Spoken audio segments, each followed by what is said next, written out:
Hey guys, welcome to my channel Karan 3 velocity. मेरा नाम है करण सक्सेना। इस वीडियो में मैं द फ्लैश प्रीक्वल कॉमिक को एक्सप्लेन करने वाला हूँ, जिस कॉमिक का पूरा नाम the Flash the fastest man alive है। इसके 3 कॉमिक पार्ट्स मंथली रिलीज होने वाले हैं, जिसका पहला पार्ट आ चुका है। पहले हम जान लेते हैं कि आखिर ये कॉमिक है क्या। तो ये कॉमिक हमारे मेन DCU की टाइमलाइन में फिट बैठती है, मतलब जैक स्नाइडर जस्टिस लीग के बाद। और यह कॉमिक 2023 में आने वाली द फ्लैश मूवी से टाई इन होने वाली है। मतलब इस कॉमिक की स्टोरी फ्लैश मूवी से पहले की है और कनेक्टेड है।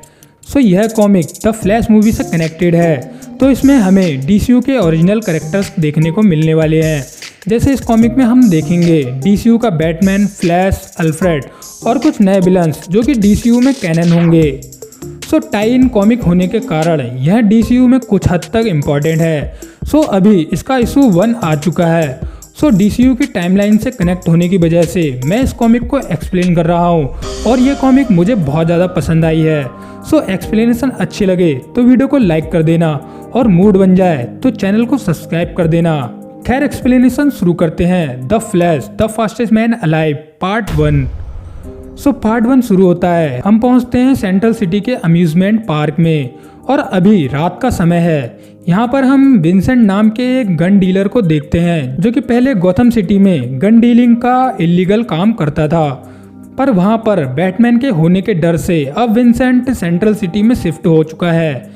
यहाँ पर हम देखते हैं कि विंसेंट कुछ क्रेट भरकर गन लाया होता है और वो ब्रूम नाम के एक बंदे से डील कर रहा होता है इन गन को लेकर। विंसेंट ब्रूम को सारी गन्स दिखाता है और उससे गन्स की डील और पेमेंट की बात कर रहा होता है। तभी होता यह है कि फ्लैश अपनी सुपर स्पीड की मदद से वो सारी गन्स को डिस्ट्रॉय कर देता है। यहाँ विंसेंट देखता ही रह जाता है और उसकी सभी गन्स उसके आंखों के सामने डिस्ट्रॉय हो जाती हैं। यहाँ विंसेंट ब्रूम से कहता है सारी गन्स कहाँ गायब हो गई। तभी अचानक से फ्लैश बोलता है, ओ वो गन्स जो तुम क्रेट्स में लाए थे वो तो अब नहीं मिल पाएंगी। इसके बाद फ्लैश सभी विलेंस को अपना इंट्रोडक्शन देता है और फ्लैश कहता है तुमसे मिलकर अच्छा लगा।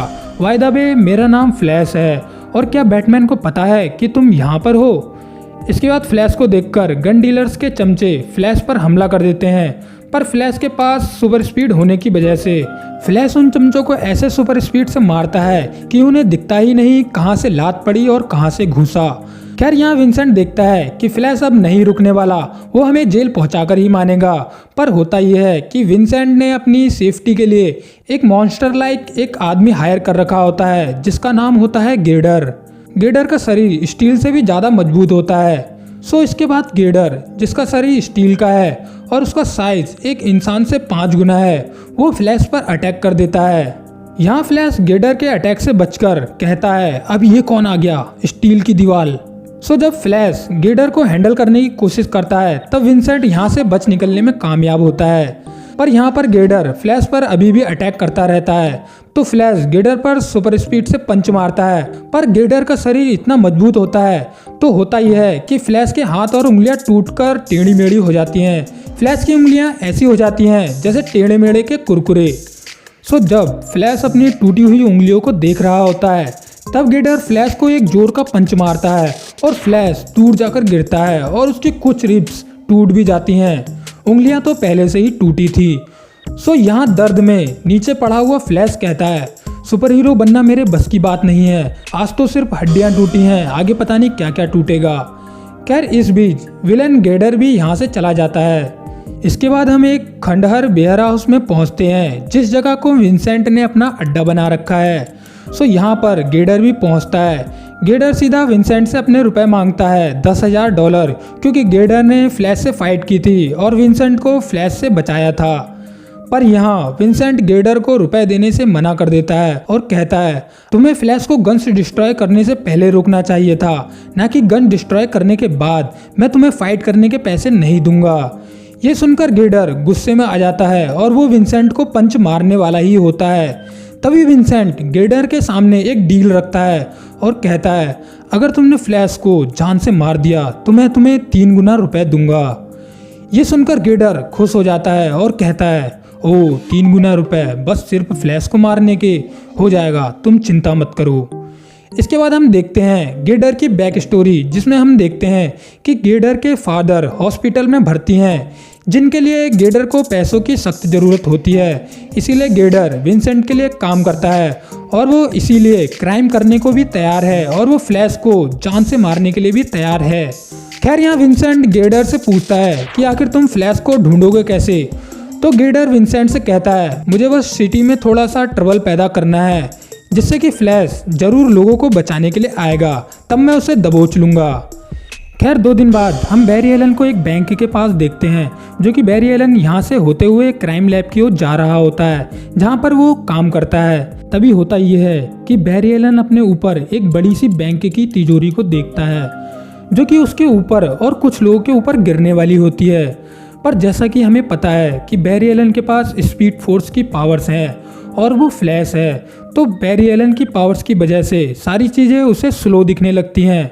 तो यहाँ पर बैरी एलन अपनी स्पीड की मदद से सभी लोगों की जान बचा लेता है और 1 सेकंड में बैरी एलन घर वापस जाता है और सूट पहनकर वापस आता है। इसके बाद हम यहाँ विलन गेडर को देखते हैं, जो कि फ्लैश को जान से मारने आया है। इसके बाद गेडर फ्लैश पर अटैक करना शुरू करता है, पर फ्लैश गेडर के सभी अटैक को डॉज कर देता है। यहाँ पर फ्लैश गेडर से आमने सामने आकर लड़ने से डरता है, क्योंकि वो गेडर से पहले भी बुरी तरह से पीट चुका है। तो यहाँ फ्लैश एक गहरी सांस लेकर खुद से कहता है सब ठीक है, बस मुझे पैनिक नहीं करना है, इस मॉन्स्टर को रोकने का कोई तो रास्ता होगा। इसके बाद फ्लैश को लगता है कि गेडर बैंक से पैसे चुराने आया है, तो फ्लैश गेडर से कहता है मैं तुम्हें बैंक से पैसे नहीं चुराने दूंगा। सो गेडर फ्लैश को एक खतरनाक पंच मारते हुए कहता है कि मैं यहाँ बैंक से पैसे चुराने नहीं आया हूँ, मैं तो तुम्हारी जान लेने आया हूँ, क्योंकि तुम्हें मारने पर मुझे 3 गुना पैसे मिलेंगे। ऐसा सुनने के बाद फ्लैश गेडर पर आसपास की कुछ चीज़ों को उठाकर मारने लगता है, पर गेडर की बॉडी पर कोई भी फर्क नहीं पड़ता। इसके बाद होता ही है गेडर का एक पंच फ्लैश को लगता है और फ्लैश दूर जाकर गिरता है। इसके बाद तुरंत गेडर फ्लैश को अपने हाथों से पकड़कर जान से मारने लगता है। तो जैसे कुछ लोग अपने हाथों में तंबाकू मसलते हैं, वैसे ही गेडर अपने हाथों में फ्लैश को मसलने लगता है। पर होता यह है कि फ्लैश अपने अंदर बहुत सारी इलेक्ट्रिसिटी जनरेट करने लगता है और वो बहुत तेज़ी से वाइब्रेट करने लगता है, और इसी वजह से फ्लैश गेडर के हाथों से बच जाता है और यहाँ से बच निकलने में कामयाब होता है। यहाँ फ्लैश बुरी तरह से डर जाता है और वो समझता है कि वो गेडर से अकेले नहीं लड़ सकता, उसे किसी की हेल्प की ज़रूरत है। इसके बाद फ्लैश यहाँ से बैटमैन से हेल्प लेने के लिए भाग जाता है। वहीं दूसरी ओर हम गौतम सिटी की गलियों में एक बाइकर गैंग को देखते हैं, जिन्होंने गौतम सिटी में केओस फैला रखा होता है और इन बाइकर्स ने पुलिस की नाक में दम कर रखा होता है। यहाँ पर गौतम पुलिस इन बाइकर्स का पीछा कर रही होती है, पर ये बाइकर्स पुलिस पर कुछ ग्रेनेड फेंक देते हैं, जिससे कि ये बाइकर्स यहाँ से बच निकलते हैं। सो इसके बाद इन दोनों बाइकर्स की कन्वर्सेशन से हमें पता चलता है कि क्रिमिनल्स के बीच बैटमैन का बहुत ज़्यादा खौफ है, इसीलिए क्रिमिनल्स गौतम सिटी को छोड़कर दूसरी सिटीज़ में शिफ्ट होने लगे हैं। पर यहाँ ये दोनों बाइकर्स गौतम में अपना जलवा दिखाने आए हैं। इसके बाद यह दोनों बाइकर्स अपनी बाइक से आगे बढ़ते हैं और गौतम सिटी में केओस फैलाते जाते हैं। पर इन बाइकर्स को रोकने के लिए यहाँ बैटमैन की एंट्री होती है। बैटमैन बिल्डिंग के ऊपर से उन बाइकर्स की हरकतों को देख रहा होता है और बैटमैन देखता है वो दोनों बाइकर्स रुकने का नाम ही नहीं ले रहे। इसके बाद बैटमैन उन दोनों बाइकर्स का पीछा करने लगता है। तो जब बैटमैन उन दोनों बाइकर्स का पीछा कर रहा होता है, तब वो दोनों बाइकर्स बैटमैन पर ग्रेनेड फेंक देते हैं, पर बैटमैन सभी ग्रेनेड से बच जाता है। यहाँ बैटमैन लगभग एक बाइकर को पकड़ने ही वाला होता है, पर वो बाइकर अपनी बाइक का सुपर स्पीड मोड ऑन करता है, जिससे उसकी बाइक की स्पीड बढ़ जाती है और यहाँ से दोनों बाइकर्स बैटमैन से बच निकलने में कामयाब होते हैं। पर यहाँ फ्लैश जो बैटमैन से मिलने आया था, वो उन दोनों बाइकर्स की बाइक को डिस्ट्रॉय कर देता है, या फिर फ्लैश उन दोनों की बाइक के पुर्जे पुर्जे अलग कर देता है सुपर स्पीड में, जिससे कि वो बाइकर गुलाटी खाकर नीचे गिर जाते हैं। और इसके बाद फ्लैश उस बाइकर से कहता है तुम्हारी बाइक के लिए मुझे माफ़ करना, मैं जल्दी में हूँ, मुझे अपने दोस्त बैटमैन से बात करनी है। इसके बाद बैटमैन फ्लैश को थैंक यू कहता है उसकी हेल्प करने के लिए। यहाँ हम देखते हैं कि फ्लैश का सूट कई जगह से टूट चुका है, क्योंकि उसने गेडर जैसे मॉन्स्टर से फाइट की थी।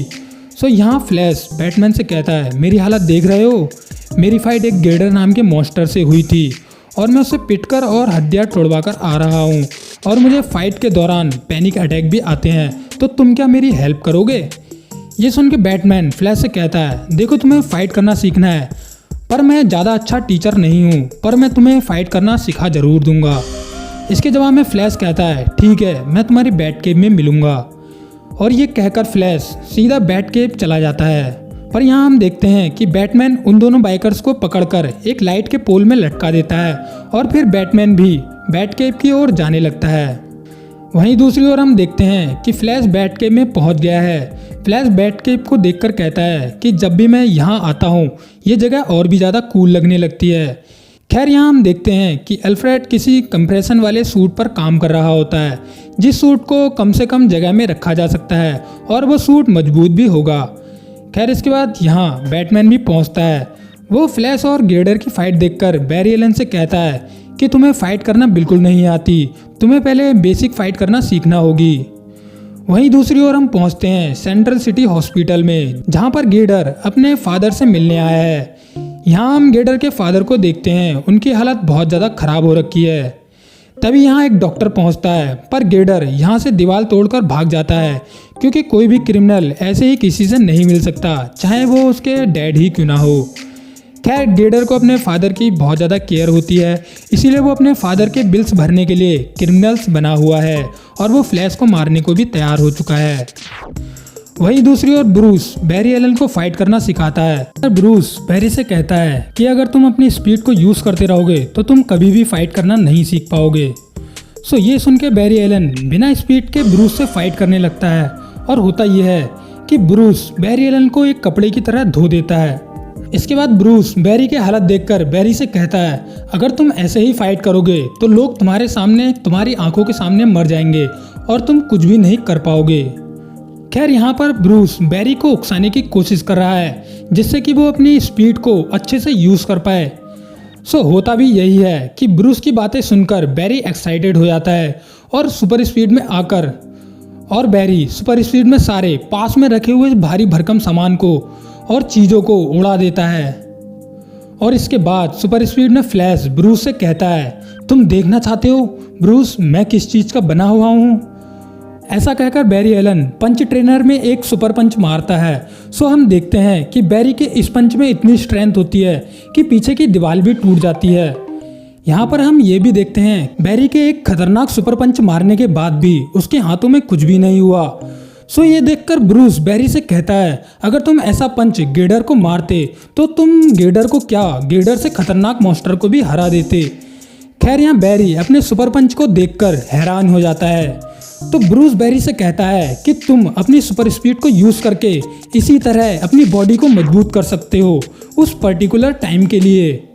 ये सुनकर बैरी कहता है, तो शायद कहीं मैं आम लोगों को नुकसान ना पहुंचा दूं अपने सुपर पंच के यूज़ करने से। तो इसके जवाब में ब्रूस कहता है, ऐसा कुछ नहीं होगा, तुम किसी को भी चोट नहीं पहुंचा सकते, तुम्हें सिर्फ थोड़ी प्रैक्टिस की ज़रूरत है। इसके बाद बैरी सीधा गेडर से फाइट करने को निकलता है, क्योंकि गेडर फिर से सेंट्रल सिटी में तबाही मचा रहा है। उसने पुलिस वालों की नाक में दम कर रखा है। सो जब गेडर एक पुलिस वाले को एक पत्थर से मारने वाला होता है, तब फ्लैश यहाँ पहुँचता है और उस पुलिस वाले को सुपर स्पीड की मदद से बचा लेता है। यहाँ पर फ्लैश अपने सुपर पंच की मदद से गेडर को मारने की कोशिश करता है, पर उस पंच से गेडर को कुछ भी फर्क नहीं पड़ता। उल्टा फ्लैश का हाथ टूटकर टेढ़ा मेढ़ा हो जाता है और इसके बाद फ्लैश को गेडर का एक जोरदार पंच पड़ता है, जिसकी वजह से फ्लैश दूर जाकर गिरता है।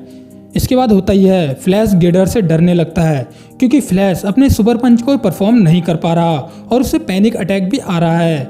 यहाँ गेडर केओस फैलाने में लगा रहता है, पर फ्लैश गेडर को रोकने के लिए कुछ भी नहीं कर पा रहा और वो खुद को सुपर हीरो मानना बंद कर देता है। वो खुद को एक फेलियर समझने लगता है। इसके बाद यहाँ बैटमैन पहुँचता है फ्लैश की हेल्प करने के लिए। बैटमैन फ्लैश को मोटिवेशन देता है और कहता है कि बैरी, तुम गेडर से लड़ने आ गए बिना कुछ सोचे समझे, ऐसा सिर्फ मर्द ही करते हैं, ना कि बुज़दिल।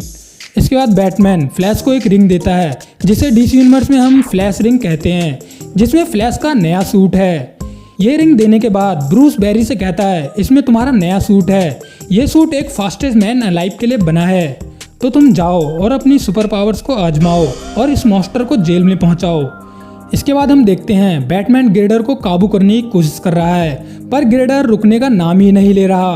वो एक कार को उठाकर बैटमैन पर फेंकने ही वाला होता है, लेकिन तभी हम फ्लैश को सुपर स्पीड में देखते हैं, जो अपनी कुछ यादों को याद करता है, जैसे उसने बचपन में अपनी मॉम को खो दिया और उसके डैड भी जेल चले गए और वो जस्टिस लीग के साथ पैराडाइमंड से भी लड़ा था। ये सभी यादें याद करते हुए फ्लैश अपना नया सूट पहनता है और इसके बाद फ्लैश बैटमैन को गेडर के हमले से बचाता है। इस समय फ्लैश फुल कॉन्फिडेंस में होता है कि वो अब गेडर को हरा देगा। इसके बाद फ्लैश गेडर से फाइट करता है आमने सामने, पर फाइट करने से पहले होता यह है कि फ्लैश गेडर से बहुत ज़्यादा दूर चला जाता है और फिर फ्लैश सुपर स्पीड में गेडर की ओर बढ़ता है। इसके बाद फ्लैश फुल फोकस के साथ गेडर को एक सुपर पंच मारता है, जिसकी वजह से गेडर चारों खाने चित हो जाता है और जोर जोर से गेडर रोने लगता है। खैर इसके बाद पुलिस गेडर को पकड़ के जेल में भर्ती कर देती है और फ्लैश भी गेडर को हराने के बाद बहुत ज़्यादा खुश हो जाता है। इसके बाद बैटमैन फ्लैश से कहता है, तुम पावरफुल हो बैरी, तुम्हें मेरी हेल्प की ज़रूरत नहीं है। खैर इसके बाद फ्लैश गेडर से मेटा ह्यूमन जेल में मिलने जाता है, जहां गेडर फ्लैश से कहता है कि मुझे अपने फादर की चिंता हो रही है कि उनका ख्याल कौन रखेगा। इसके जवाब में फ्लैश गेडर से कहता है, तुम चिंता मत करो, मैंने एक एनोनिमस डोनर को ढूंढ लिया है जो तुम्हारे डैड का ख्याल रखेंगे, उनके सारे बिल्स को भर दिए जाएंगे। ऐसा सुनकर गेडर इमोशनल होकर फ्लैश को थैंक यू कहता है। इसके बाद फ्लैश बैटमैन से एक बिल्डिंग के ऊपर मिलता है। यहाँ हम पास में ही एक बिल्डिंग पर आग लगी हुई देखते हैं। सो यहाँ बैटमैन वापस गॉथम सिटी की ओर जाने लगता है और फ्लैश पास में ही लगी हुई आग को बुझाने के लिए जाने लगता है और यहीं पर flash the fastest man alive का पार्ट 1 एंड हो जाता है। सो अब इस कॉमिक का अगला पार्ट अगले महीने आएगा, जिसे मैं तुरंत ही एक्सप्लेन कर दूंगा। सो अगले पार्ट के लिए एक्साइटेड हो तो मुझे कमेंट सेक्शन में ज़रूर बताना। खैर एक्सप्लेनेशन अच्छी लगी हो तो वीडियो को लाइक कर देना और मूड बन जाए तो चैनल को सब्सक्राइब कर देना। तो हम मिलते हैं किसी और कॉमिक के एक्सप्लेनेशन में। So tata bye bye, take care.